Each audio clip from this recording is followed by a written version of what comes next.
Oh, hey, and welcome to the start of my third Magical Readathon reading vlog.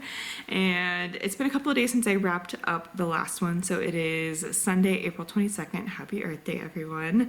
And yeah, I think I wrapped up the last one after work on Thursday.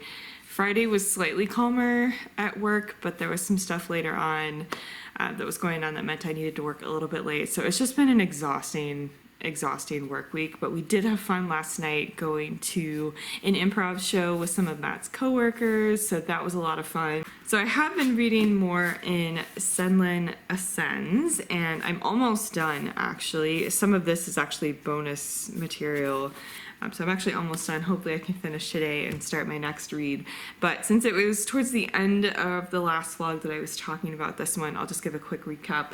This one follows Senlin, Thomas Senlin, who he and his wife are going to the Tower of Babel for their honeymoon. It's supposed to be kind of the pinnacle of civilization, this great structure where there are a lot of artists and thinkers and scientists, and it's supposed to be this grand place that is really cool to visit. So he and his wife go for their honeymoon. He's a headmaster at a school and has actually taught some lessons about the tower as part of his classes, even though he's never been. And he's really excited to go, kind of naive and uninformed, even though he's tried to become informed.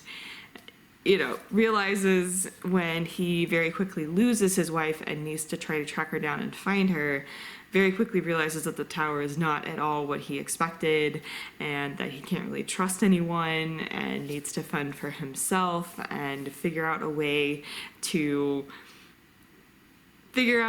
keep going and keep looking for his wife while looking after himself as well. And it's just fun. It's super fun. The writing is a bit formal, but pretty easy to get into as well. And yeah, it's just been a blast. It's definitely a plot-based book so far. Not a ton of character work. I mean, you do get to know Senlin a little bit and some of the other characters, but it's definitely just him being thrown in this situation and trying to figure out what to do. So you kind of see where he was naive about the tower. He's, a pretty trusting person by nature. And so, you see how that affects his ability to get through the tower. Anyway, so you kind of get to know Senlin, but it's really not a character-based story, I would say.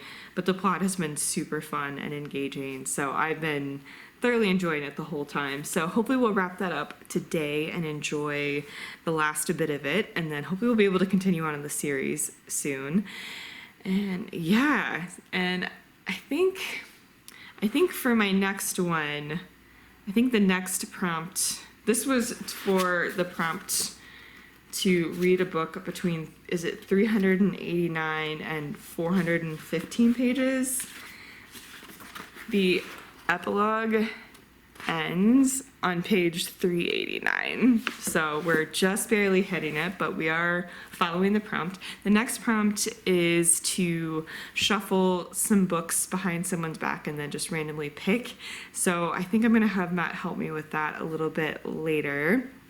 And I think I know which two I want to pick. So we'll film that later. He's currently hanging out with his parents, and so we'll do that when he gets back and go from there. So yeah, welcome to a new vlog, and it'll be a little bit less exciting than the previous one, but hopefully the reading will still be just as much fun. So it is the next day, it is Sunday, and I finished Senlin Ascends last night. Really enjoyed it. So now we need to pick another book. And the prompt that I'm going to be doing is to pick a couple of books, shuffle them behind someone's back, and then pick at random. So I've got Camp Zero, which is a sci-fi, and then I've got Georgie All Along, which is a contemporary story. So my lovely Matu is going to take both of these, and he's going to put them behind his back, and I'm going to look over here while he shuffles them around and puts them behind his back and just shuffles them. Alright, let me know when you're good. It's ready. Okay. And then I'll pick this one. Camp Zero. Okay, so this will be my next read. Thank you so much for your assistance. Okay, so I have the audiobook of this one checked out from the library, so I will be listening to that one over the next couple of days. And then he just slinks away. Okay, check in later. And it is Thursday after work, so it has been a minute since I checked in, and I've read 2 books since we last checked in, so I'll catch you up. And I think in the last clip, Matt was helping me pick out my next read, which was Camp Zero by Michelle Mensterling, so I'll start there. And unfortunately, this one didn't quite work for me. I was a bit bored and just not as engaged in the story as I wanted to be, unfortunately. And I want to read as much climate fiction as I can, so I was really excited to give it a try. You're following a few different perspectives. One is Rose, and Rose is part of a group called the Blooms, who work as a companion to some of the, and kind of serve as a companion to some of the men at a place called Camp Zero. And this camp is being built, so you're also, her main purpose, although he doesn't know it, is to figure out some things that are going on and see what ulterior motives the engineer has for building this camp and kind of some things going on there. And you're also following a professor who has come out and is supposed to help with the university education portion of what's being built. And so you're also following, the third perspective is a group of all-female scientists who are researching climate change out in a remote northern research facility, and basically were abandoned by the group that was giving them supplies and overseeing their research, and were basically left to fend for themselves. So you're following all 3 of these perspectives, and they all kind of come to tie together. But as I said, the plot seemed super interesting. I was behind the premise, but it just was a lot slower than I wanted it to be. And I just, as I said, kind of ended up getting a bit bored, but did finish it. And the next thing I read was something that I hope everyone will read and was a huge hit for me, and that is Braiding Sweetgrass by Robin Wall Kimmerer.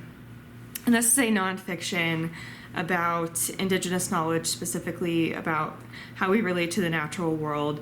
And the author is Indigenous. She's a member of the Citizen Potawatomi Nation, and just has an incredible breadth of experience, knowledge. She not only is Indigenous and has that perspective from growing up and the lessons that she learned, and the just way of being, thinking, the practices that she and her group had and her family had.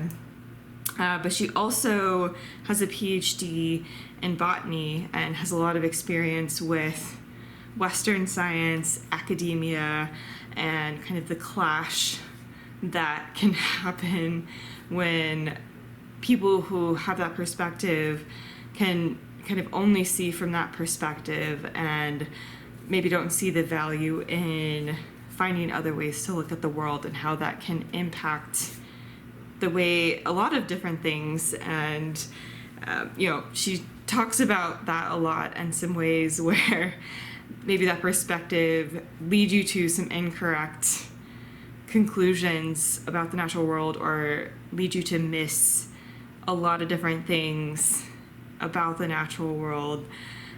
And can lead to some incorrect assumptions and frames of reference that result in a lot of damage.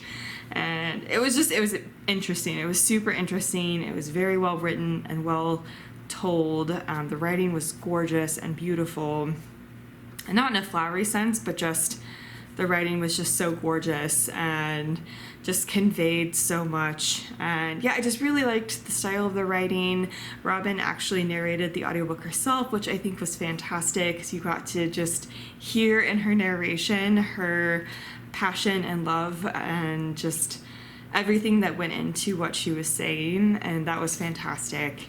And I do want a physical copy of this to go back and annotate so many things, just so many lessons that she's learned over the years, and specific examples of what she's talking about, and some of those gorgeous quotes. I'm going to be getting a physical copy of this very soon, and can hopefully go back to kind of highlight and annotate some of those. So would highly recommend. I have a book club meetup about that book tonight, so I wanted to make sure to finish it before that meetup. So mission accomplished. And so as I said, it is Thursday after work, so I have one book left on my plan for the month, and that was the prompt to read a book with a wolf on, or to read a book that has a wolf on the cover, or wolf in the title, or in the author's name or something. And I pointed out in my TBR video that although this one does not have a wolf on the cover, there are many editions of this book that do have a wolf on the cover, or at least multiple editions of this book that have a wolf on the cover, and there is literally a wolf companion, and our main character is like magically bonded to this wolf companion, so we're counting it. And I'm excited to continue in the realm of the Elderling world, and so this is the next trilogy. This is the third one in that larger world, so I'm excited to continue. I'm not going to finish it by the end of the month. The month ends at the end of the weekend, so there is at least that time through the end of the weekend, but I'm not solely going to be reading this. I think I need something else to break it up a little bit. I know these can take quite a bit of time to get through, even listening to the audiobook. It just takes time. It is over 650 pages, and the print is very small, and it's an undertaking to read these books. Well worth it, in my opinion, but an undertaking. And so I want something else in there to just kind of break that up a little bit. And so I also have a contemporary story, Georgie All Along, which is a romance. I'll talk more about it once I actually kind of get a little bit into it. But this was the other option that I was having Matt choose between with this and Camp Zero, and I have the audiobook checked out. I'm excited to read it, so I'm just gonna be adding that in here. Who knows, maybe I'll finish it before the end of the month. Maybe I won't, but these will be kind of what's going on through the end of the month and through the end of this vlog. So I will check in once some of that reading has occurred. So it has been a minute since I have checked in with this vlog. To wrap it up, it is Thursday, May 4th, so happy Star Wars Day. May the 4th be with you all. I think when I last checked in, it was approaching the weekend, and I checked in on Camp Zero, and I also noted that I had finished reading Sweetgrass. By the way, I got this hardcover edition on Independent Bookstore Day. So I got this at a local bookstore with a gift card from my lovely parents for my birthday. So thank you, Mom and Dad. I think y'all would really love this book, by the way, so would highly recommend. Would recommend to everyone, but I also think my parents would really enjoy this. Anyway, so I thoroughly enjoyed this. So I think I had checked in on those two books and indicated that Georgie All Along was going to be my next read, as well as starting Fool's Errand to be able to start the book for the last prompt. So I have started this. I'm not very far at all. Not even done with the first chapter, but I did start it, and we're going to pretend that that counts. And so I'll finish this one throughout the month of May and kind of incorporate some other reads as I'm listening to this one, because it just takes a lot to focus only on a Robin Hobb book for, a while. So I mentioned that and said that Georgie All Along would be one that I was kind of integrating into the weekend, but I wasn't sure if I'd be able to finish it. But I finished it pretty quickly. This was a delight. So I'll have to go back to the footage to see how much I actually talked about what this book was about. But you're following Georgie, who has recently been laid off, in a sense. So she was a personal assistant for an actress in Hollywood, and that actress went into kind of a semi-retirement, no longer needed a PA. And so Georgie was out of a job basically and has moved back to her hometown to kind of figure some things out, figure a next direction in life. So she's, staying at her childhood home. Her parents are traveling at the time, and so she's kind of looking after the house for them and just trying to figure some things out. She's reconnecting with her friends from back home. Just, has a lot to figure out. She runs into love interest Levi, has an interesting run-in with him the first time she meets him, and then is talking to her friend and goes back home, and then later that day she's going back to her parents' house. This man comes in and she's like, excuse me, what? Why do you have a key to my parents' house? And why are you here? Turns out her parents, so Georgie had asked to come home kind of last minute. And of course her parents said, yes, come home, you can look after the house for us. But they didn't make the connection or remember that they had already told Levi and had actually reached out to and asked Levi to check in on the home while they were gone, and didn't tell him that they no longer needed him to do that when Georgie asked if she could stay at the house after getting laid off. And so he comes in fully expecting that he's needing to house sit while she's already house sitting. And so Levi's home is being renovated, and so it was a perfect opportunity for him to be at a different place while some of those renovations were taking place. He's actually also a contractor, works on houses. Anyway, and so they meet again, ultimately decide that it's better for them to just both stay at the house for situational reasons. And she is reconnecting, as I said, with her friends from back home. When she is going through some old stuff with one of her friends, she comes across a journal that they collectively made when they were in, was it high school? They both made this journal in high school that just kind of talked about some things that they wanted to do and dreams they had, things they wanted to accomplish. And she thinks it would be fun to explore doing some of these things now that she has a bit of time on her hands. She does start working to, help make some money along the way, but she does have a bit of free time to be able to do some of those things that she never did as a kid. And her friend and Levi offer to kind of help her do some of these things and check some of them off on her list. And she thinks it would just be a way to reconnect with who she was then, which is someone who had a clear idea about the direction she wanted her life to go, because she kind of feels like she's lost that, especially in recent years, being a PA and basically kind of molding her life to be responsive to someone else and not at all in tune with what she wants with her own life and where she wants her life to head. And so she feels like it would be fun to do some of these activities as a way to reconnect with that person who had some sense of direction and see if she can kind of tap into that to help figure out what she wants to do. And anyway, so Levi and she are staying at the house at the same time, so of course they're in forced proximity, close quarters, and start to fall in love. Levi has some baggage with his family, and his family owns some of the places that Georgie has started working. So there's a restaurant, I think it's a spa or some kind of spa-like place that his family, some of his siblings and his parents own and run.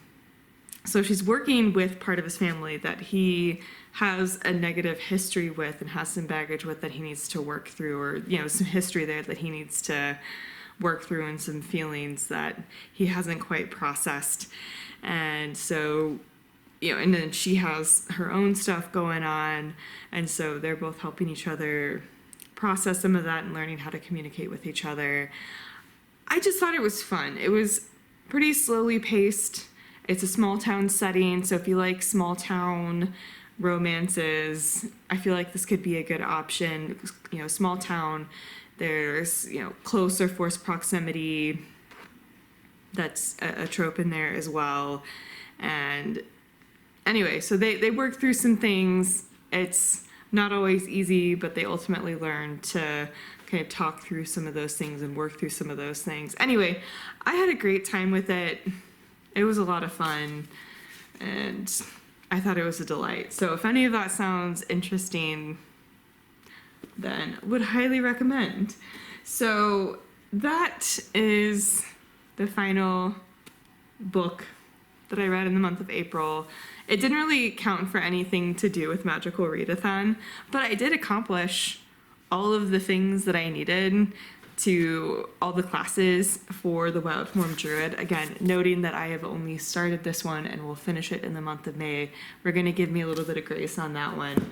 But I have completed, or as I said, started all of the things for Wild Form Druid, so I am pretty proud of that, and well on my way to what will hopefully be a fun fall semester at Aurelium Magical Academy. So yeah, thank you so much for watching. I still need to edit. I very quickly got 90% of the way done editing the second vlog for the second 10-day period in April, from around the 11th to the 20th or so. And I thought I was going to be able to get that one up super quick, closely following the first vlog that I put out. And the last 10% of the editing just has not happened. And so I'm hoping soon that I can get that last 10% edited and get that up soon. So hopefully the second vlog will be coming up, of course, by the time this is posted, that will be up. So we'll see how long it takes me to edit this one and get it up. But, you know, we're doing the best we can. So, yeah, as I said, thank you so much for watching. I will link the other vlogs below in case you want to check them out and miss them. And, yeah, I'll also link more information about how you can support the Black Lives Matter movement down below. I'll link my Instagram, all that good stuff. So subscribe for more bookish content, and I will see you in the next one, which will not be a set of weekly vlogs. I think I'm going to go back to kind of the way I was structuring things, where it's chaos. So anyway, subscribe for chaos. All right, I'll see y'all later. Bye.